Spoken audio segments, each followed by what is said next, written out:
Sir, मेरे घर में इतने क्लेश होते हैं, इतनी चिकचिक रहती है कि मैं बिजनेस पर ध्यान ही नहीं दे पाता। आप ही बताओ मैं क्या करूं?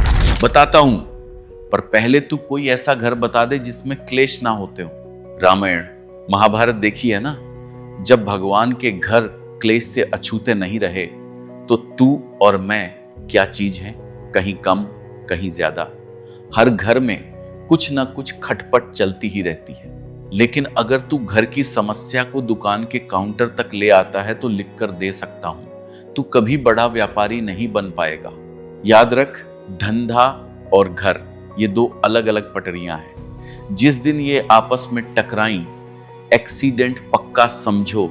मैंने अपनी आंखों से ऐसे ऐसे लोग देखे हैं जिनके घरों में पहाड़ जैसी मुसीबतें थी, लेकिन जब वो अपनी दुकान की सीढ़ी चढ़ते थे तो घर के सारे दुख दर्द बाहर बाहर छोड़ देते थे। उन्होंने घर को घर पर रखा और दुकान को दुकान पर, और बड़ी कामयाबी हासिल की।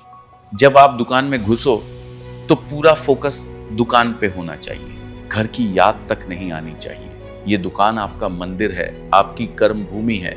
अगर यहां बैठकर भी आप वही घर की बातें, वही झग्गे और वही परेशानियां सोचोगे तो धंधे पर ध्यान कैसे दे पाओगे?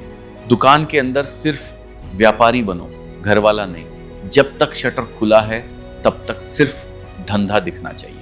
अगर अपनी सोच पर काबू नहीं कर सकते तो अपनी दुकान का शटर गिरा दो, क्योंकि धंधा ध्यान मांगता है, व्यवधान नहीं।